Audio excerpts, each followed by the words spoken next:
Welcome to the Nerd Party.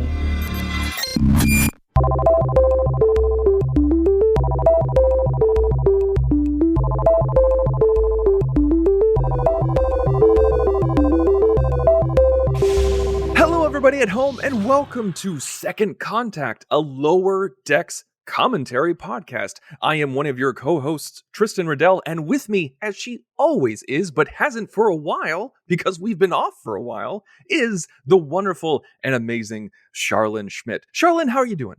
Yo, I am so happy that we are back and that Lower Decks is back. That's also why we are back. And oh my gosh, it has been way too long for both of these things. So I'm stoked, I'm pumped, I'm so ready to go. I'm so excited that we get not only just new Star Trek for a very long time. This is just the beginning, right? It's 10 episodes of Lower Decks, and then we're getting tons more Star Trek in the pipeline. Oh, but I just love Lower Decks so much. I'm so happy. This makes my black little heart turn red once again.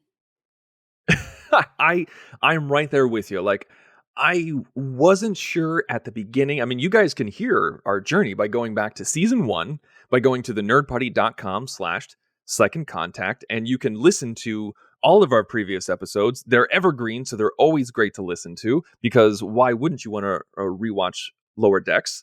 And you should have. Many times by now.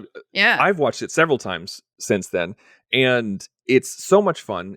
I absolutely love it. I've grown to love it over the past 10 episodes. I think it's gone up and down, but the stuff I really love, I really love. But, and as I said, make sure to hit subscribe, make sure to tell your friends about us. I mean, if you're listening to us, you're most likely a Star Trek fan overall. Tell your Star Trek community, like if you're a member of a Facebook group or a Reddit, or, tell your friends on Twitter. We want to get the message out there that this is what we're doing, and we want to talk to you guys. You can talk to us by going to thenerdparty.com/contact, selecting Second Contact, fill out the form. It'll send us an email. You can also find us on Twitter at Join Nerd Party, and on Facebook and Instagram at the Nerd Party.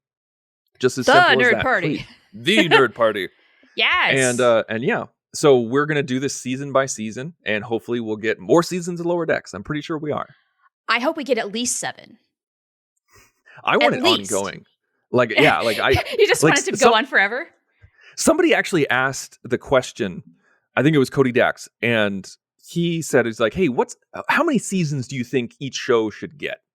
Okay. And I said 5 for Discovery.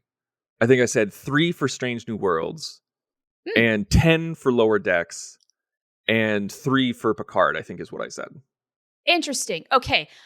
I think I follow your rationale on some of these.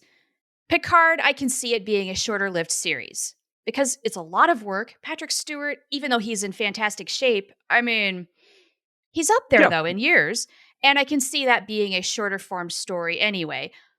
Why 5 seasons for Disco, though?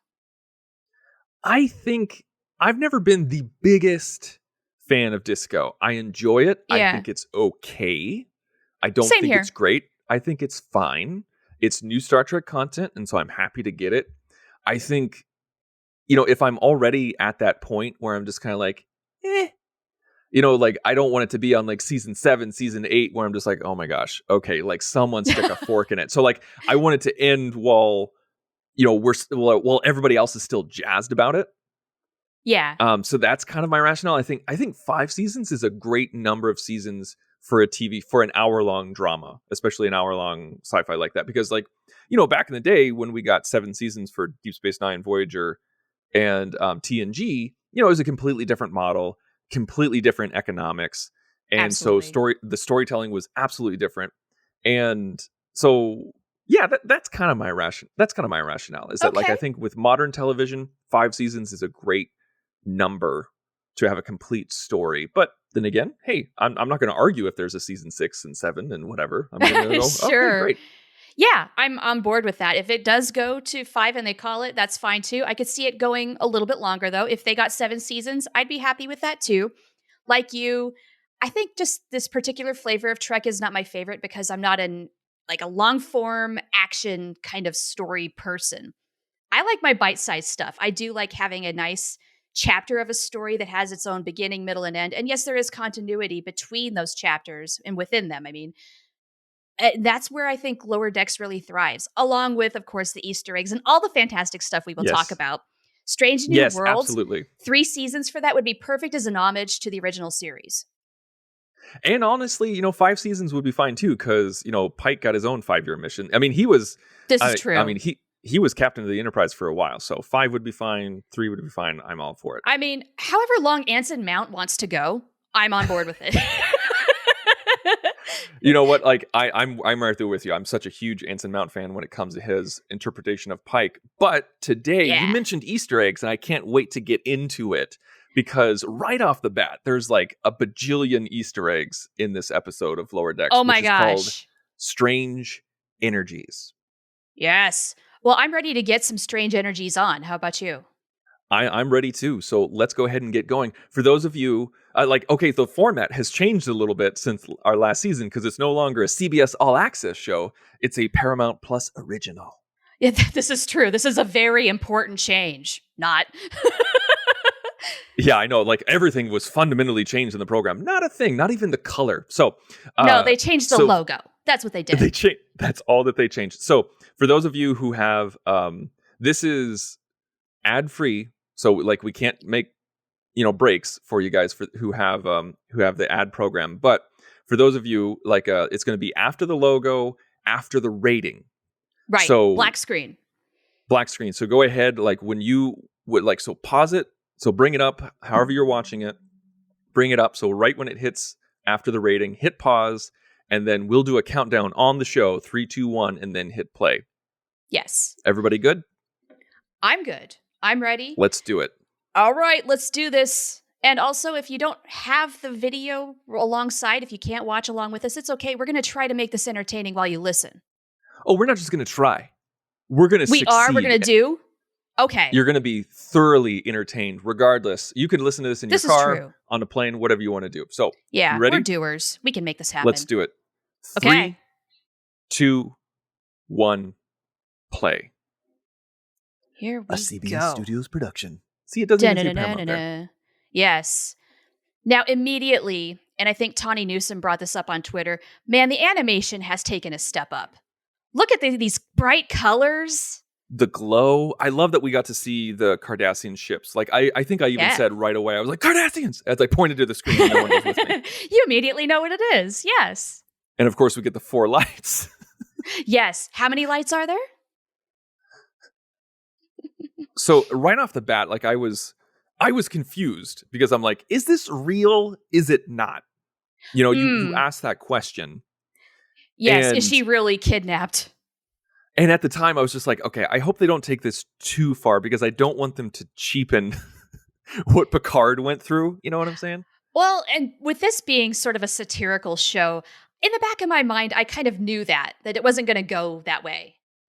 Because, no, we're going to make jokes about it. We're not going to be serious and dramatic about it. That's not what this show really is. That's not really what I meant. I meant, like, I hope that they don't joke too far about it.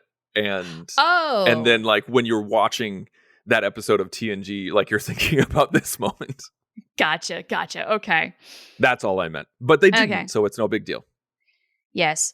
I just have to appreciate Mariner's workout attire here. I don't know why, but I really like the Starfleet workout shorts with the little logo. See, I want those. They put the New Age Trek puts the Delta on everything that has a surface. It does, including the little wrist. What do you call those? I forget what they are. I was born It's like in the sweatbands or something like that. Yeah. I mean, they really, StarTrek.com, you should get on this marketing opportunity. You have a workout outfit right here to put up for sale at an unreasonably high price, and people will buy it. We actually talked about doing a show one time about nerds can be fit. Like we sure did, way back in the day. Now, didn't somebody do something along those lines? I think so. Yeah, we missed the opportunity. We missed the chance. Yeah. So is this the Star Trek 3 bridge? It looks like the Star Trek 2. You're right. The Star Trek 2, like, Reliant 2/3, kind of the same thing. Yeah. Yeah, but no, you're right. Absolutely right. Those chairs give it away.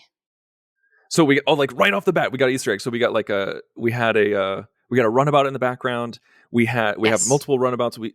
See, it goes by so fast, and so they totally did that just so you could pause it Oh, and absolutely. and And watch it, because rewatch. you know that some super fan has identified every single one of those. Oh, you know there are people out there who go frame by frame looking for every little thing. They just comb through these episodes. The Oh, return I of love Jennifer. Jennifer. She's back. The callback. That was one of the first things that just made me laugh out loud. Because we watch these episodes one time before we record. And I love that line too. We're not supposed to have interpersonal conflict, but I really hate that on Dorian. That's also kind of a jab at previous Star Trek, on Golden Age Star Trek, where it's just like, Yes. no, it's okay to dislike other people. It doesn't mean you're not in a utopia if Jennifer is bugging you because she wants to do her yoga. Right? You're going to find a way to get along with Jennifer. Mm-hmm. Yes, it's okay. Now, So no changes with the opening. I thought there were very little subtle changes. So let's Are go there? through this and look really Okay. closely. Because the last time I watched this episode, it was in an airport on a very small screen. I tried really hard to look and I didn't see much, but Mike McMahon says that there's some subtle differences. Okay. Well, I guess I didn't watch close enough. Because actually, folks who are listening, that's why we didn't release on the day, is because Shar has a life. I know, how stupid. So I do believe some of these ships are different. That's one of the differences. The ships. It looks like a combination, probably from the. Yeah, you got a forgot bird the of name of the prey ship. in there. Yeah. There's Romulan warbirds. Looks like But- he's the same, the little monster. Yeah, I love this little dude. What is he? Who is he? Let's get to What's know his him. story? Are we going to get a novel based on him?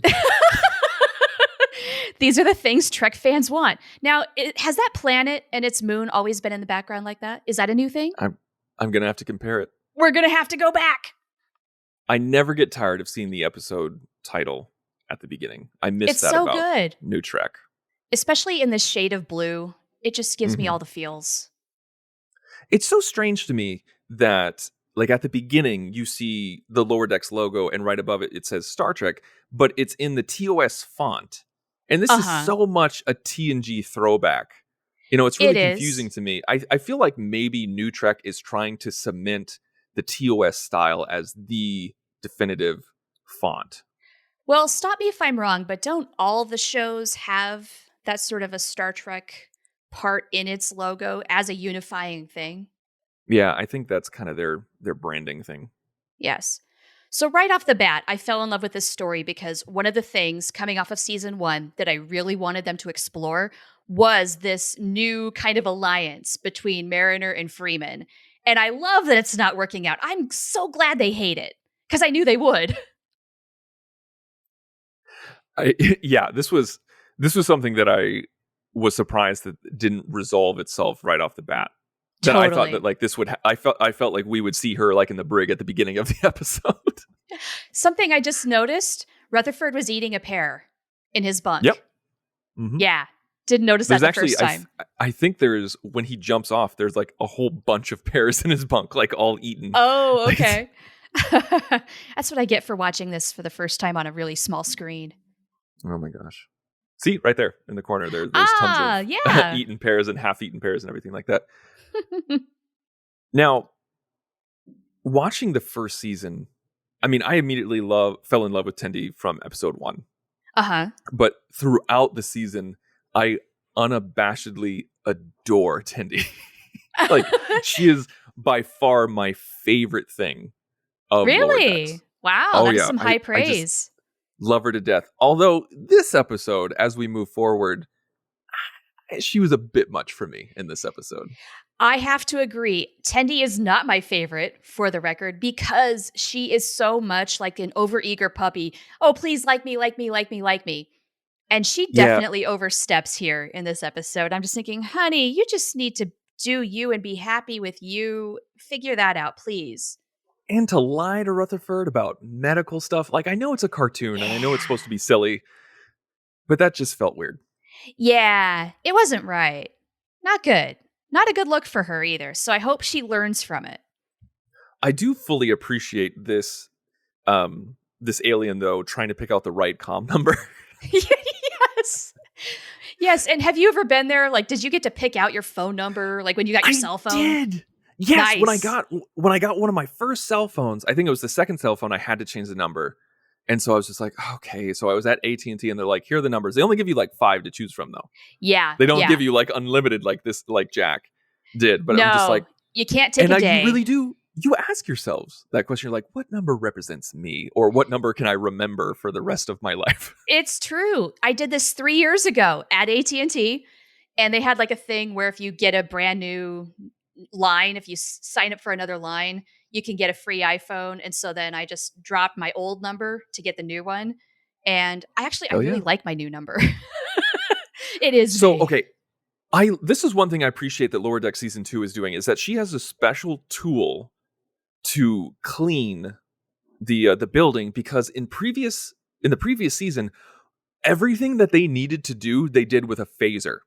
Did you Truth. notice that? Like they Yes. cleaned like carbon filters, used a phaser. Had to clean Yep. off the paint, used a phaser. Had to do X, used a phaser. It was like the phaser was the multi-tool. So I really appreciate that she actually Yes. had a special device for this. Yeah, it needs a little more than what a phaser can provide, apparently. Yeah. Or a little less. Maybe because it's art, you're very delicate. Yeah. That could be. So I felt like they got to it pretty quickly in the episode. Like, boom. Like, this Oh, is the yeah. story. We're diving right in. We are not doing any recaps. We're not bringing anybody up to speed. We are just hitting the ground running and going. Now, I'm pretty sure, isn't the Doctor your favorite character? She is one of my favorites. She hasn't had enough airtime yet for her to be my favorite. I'd have to say Mariner's my favorite. Gary Mitchell throwback, and they're using a Yes. 2D animated version of Gary Mitchell. Gotta love that, right? Yeah. Little wink and a nod. Also, the color palette in this episode. I can't get over it. I'm just in love with all the variety of colors. Also, the torn shirt. Hello. They got to give Jack the torn shirt. Got to give Jack the torn shirt.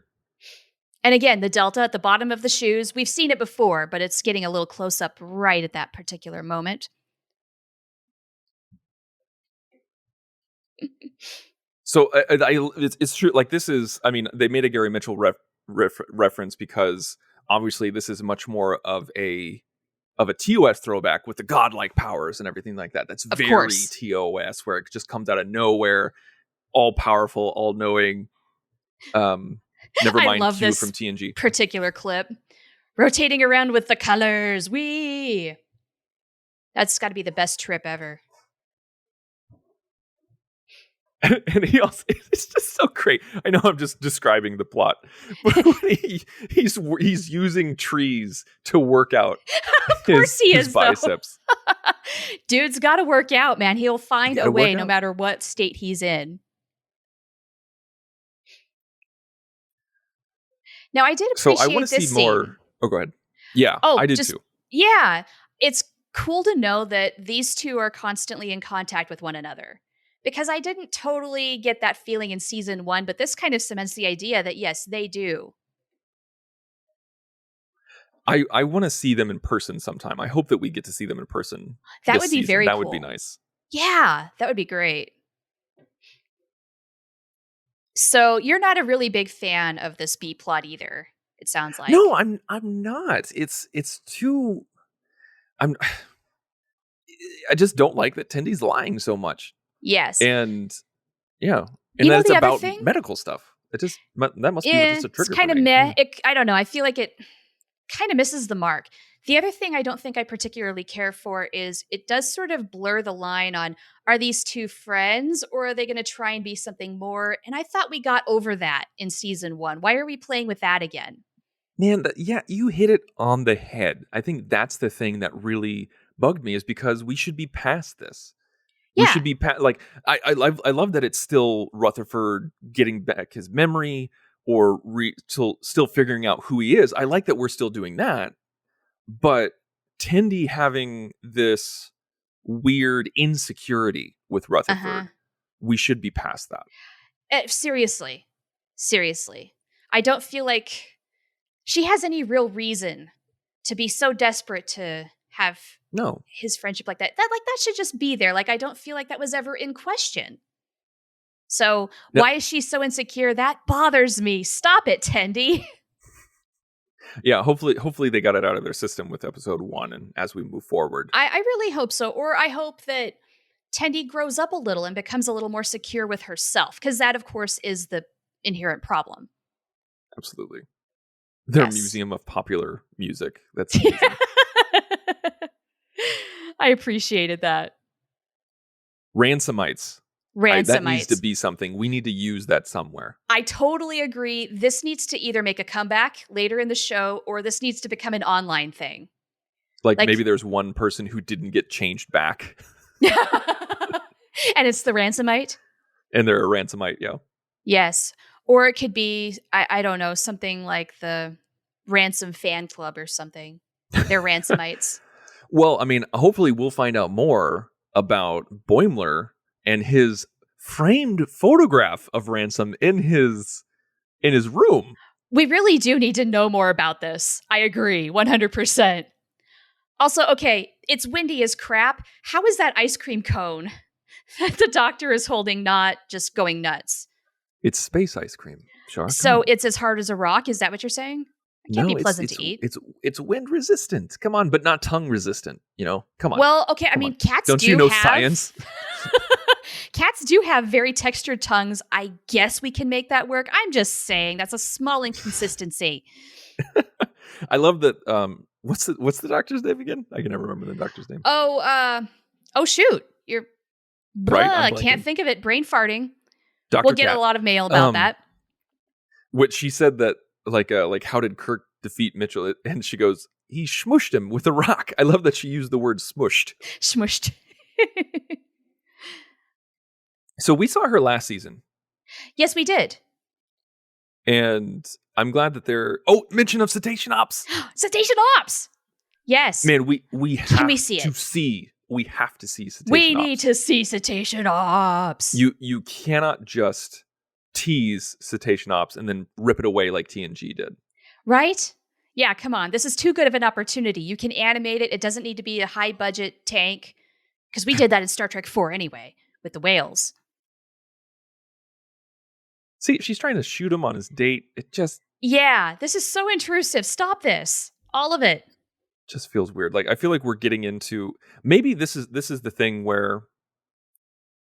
Like, we have... it's a crazy animated show and Star Trek. Uh-huh. And so we're trying to... Like, I think they're trying to blend the two. Like, what is Star Trek and what is crazy animation? Like, when does it stop being Star Trek and start becoming Family Guy?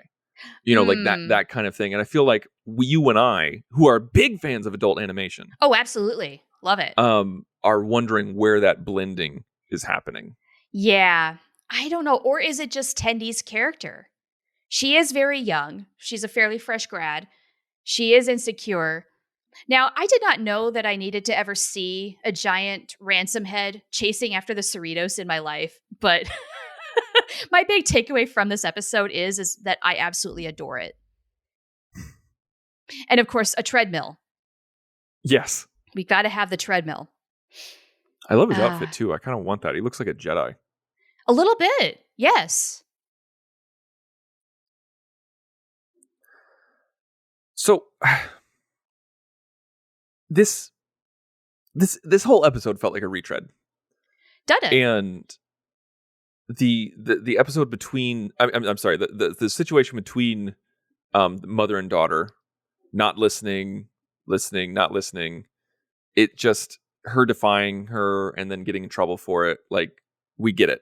I feel like this episode was to catch people up.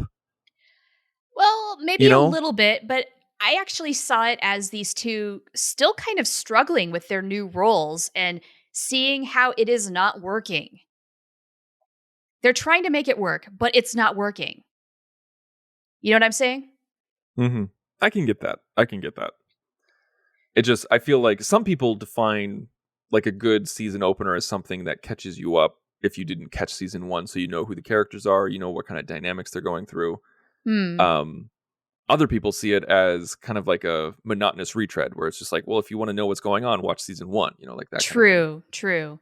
And this is not necessarily the type of show that the beginning of every episode is going to say, hey, previously on Star Trek Lower Decks. No, we're not doing that. I don't feel like they went too far with that, though, if that was, in fact, just a little bit of exposition they wanted to get to catch people up. Just in case you hadn't been watching the show over and over and over in the last year. And if you weren't, I hope you were watching other Trek. I know that I'm arguing the dynamics of a giant space god head in space, but why is his hair floating like it's in the air? Because he can. Because he wants to. Yes. That's true. If I had a giant space god head, I would have my hair constantly looking like it's in like that model wind. Totally. I think that's what they were going for.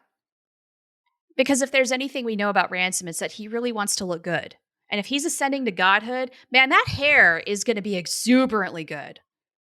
I love that Tendy is wearing goggles like safety first, even though she's going to cut open her friend's brain. Just in case it splatters all over.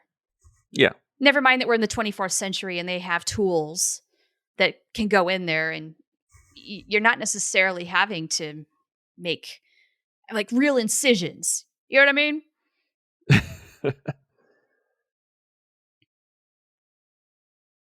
So do you think that Rutherford will ever get all of his memory back, or do you think he's just going to create new memories? Like because with the Doctor and Voyager, they basically were just like had one episode where he's like, oh, I'm trying to get my memories back. And then the episode after that, he was back to normal. Yeah. I kind of wonder if it's not going to be that exactly. I don't know. This whole thing about Rutherford having to reset, I'm not terribly into it. Because it does try to erase everything that happened. Well, why? What for? What's going to be the payoff? I don't know. Maybe there's more to it that we're going to learn later on, and it will have more significance. But right now, I'm a little cool on that whole subplot. When she's validating Jack, and she's like, I can end this with praise. And then Jack's like, go on. Like, I hate that a little part of me was just like, it'd be cool if my boss said that to me. Speaking of insecurities, we do need positive validation in our lives, all of us. I'm human. I'm not a space godhead. I'm human. Right. I need some of these things. Yeah. And even if you are a godhead, you need that too. I think that's one of the big lessons we're learning today. I think that's the takeaway from the episode, is that even giant godheads need validation. Yes. And in fact, you might be able to resolve a whole plot line by doing so. Great hair. See? Still rocking the hair. Yeah. So I like that his fists are separated from his body. I appreciate how they're little cloud things too. That was cool design. And now we're really getting into the heart of Lower Decks, which is we're going to defeat this by kicking in the crotch. Like, I feel like this, if you ever wondered what type of Star Trek this is going to be, we're going to solve this. It's this scene right here. Yeah, kicking in the groin followed by rainbow barf. It's that. Mm-hmm. And I love it. I'm here for it. And if that's not your thing, cool. That's okay. You've got many other Star Trek shows. Absolutely. And she keeps doing it. Like, the dude's going to have to go through surgery. He's going to have some really bad bruising, if nothing else. I do love these guitars. Oh, yeah, right? That's a cool design. That needs to be a real guitar. I mean, she did it. She solved it by smushing him with a rock. Yeah. That's what I like about Mariner, is she always finds a way to make it work. It might not be the conventional way, and it might not necessarily be the right way even, but she always finds a way to make things work for the right reasons. That's why she's the hero. Now, do you want to see more of these two, Ransom and his little assistant? I do. After, I wasn't at first, because I didn't want him to just, as at first, he was just angry with him and was taking it out on him. But then at the end, when he was reading him a story and you could see that Ransom was enjoying it, I was just like, no, I do want to see more of that. Could be interesting to see what comes out of that. Yeah.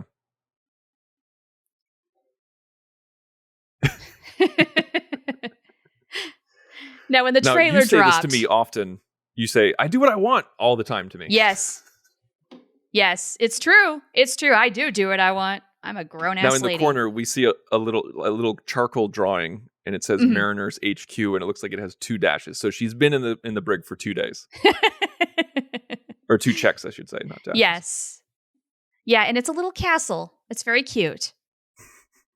So we're finally going to get some Boimler footage. Now, we got some Yes. holographic Boimler at the beginning, but I was really wondering how we were going to have him integrated.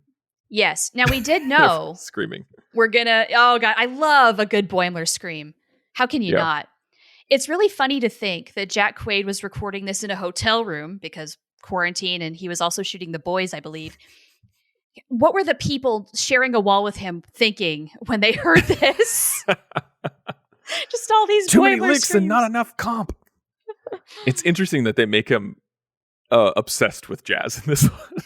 It's true. It's a hyper exaggeration of Riker. I am so glad, though, that we're going to get some adventures on the Titan and get to know what life is like there, at least for a little while. And there we go. There we go. We're done with the episode. We do not have an ad for the next episode. Not really. It's more of a preview for the rest of the season, but we're rolling credits right now, and that's it, and that's all for this one.